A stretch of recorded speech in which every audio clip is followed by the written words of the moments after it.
I know that I'll probably be judged and criticized for what I did to my teacher, but I simply couldn't forget how much he humiliated me.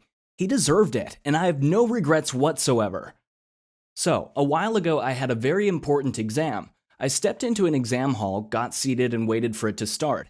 Before the papers were given out, I suddenly remembered that my pen might be out of ink. I checked and totally freaked out. It was. I knew that I needed permission to change the pen to another one, and that's when all the mess began. So I raised my hand and got the attention of the nearest exam supervisor. This was a teacher who knew me.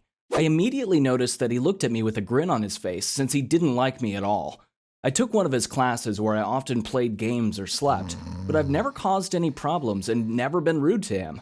He had tried to humiliate me a few times by asking me questions when I wasn't paying attention, but I managed to answer them correctly. Anyways, during the exam I asked him, "Can I borrow a pen?" He replied with a slight grin on his face, "You come to an examination without a pen? Why did you bother to come at all?" I wasn't in the mood for jokes. I tried to explain to him the situation, but he continued to mess with me.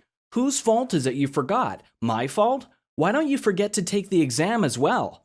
There were hundreds of people in that dead silent exam hall, and all of them were staring at me. So I asked him again, but his only reply was, "No, it's your own fault you were careless. You're so smart, right? Take the exam without a pen." Are you kidding me? It was my last and the most important paper, and there was this guy showing everyone how helpless I am while he enjoys it. I looked at him and he just widened his smirk. Luckily, I didn't snap. I ignored him, raised my hand, and waved at the next nearest exam supervisor who allowed me to borrow a pen. But with all the rage coursing through me, it was really hard to focus. Immediately after my exams, I had one clear goal in mind: to teach him a lesson for what he did to me.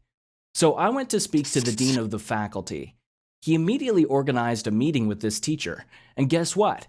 He just spoke about how I was a troubling and careless student, that he just wanted to teach me a lesson and would have let me borrow a pen later on. The dean sided with him, and no further action was taken. So holidays began, and I devoted extraordinary effort into finding a way to defeat that man. I went through his Facebook, years of it, thousands of photos and comments. I found nothing that would get him into trouble. Then I Googled his phone numbers and emails, pages upon pages of boring stuff. I was asking myself how such an awful person can live such a perfectly innocent life. Hours of scrolling through web pages and nothing. I was desperate. But then came one mundane-looking forum post with his personal email. I was just about to call it quits as I clicked on it. As I read the context of that forum post, fire from the depths of hell burned in my eyes, and I laughed a loud, evil laugh. It was a forum to discuss and advertise some really dirty stuff, and apparently he was really active there. He made a huge mistake of using his personal email there, but anyone could have posted his email, so my odds weren't good. But, well, I immediately contacted our local news website. Its staff was really interested in the possibility to expose the teacher and agreed to meet with me. But they had concerns about the legitimacy of the teacher's ties to that user account. So I told them of a plan to bait him into using his mobile number to identify himself as the owner of that account. We cooperated and implemented the plan. From an anonymous number, we wrote him a message asking to confirm his identity, otherwise he wouldn't be able to use his account anymore.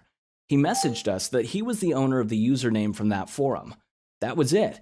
He fell into our trap. Soon, the news came out. Since I asked the website staff to keep me anonymous, nobody knew who hit him. The story spread around. It had his name, face, and screenshots of his user account reviews, and the SMS messages tying him to it. Many students also came out speaking against his teaching ethics. He became a hot topic for everyone to gossip about, including the teachers. And by the time the new semester began, he was gone like the wind. I know what everyone might think, that I could have let go of what happened that day in the exam hall, been the bigger man, and so on. But I just simply couldn't let it go. And yes, I admit, it felt so good. But there was one last thing I had to do, to text him. "Dear teacher, I understand now the importance of the lesson you are trying to teach me. If only you heeded your own words. It's your own fault for being careless." I never got a reply.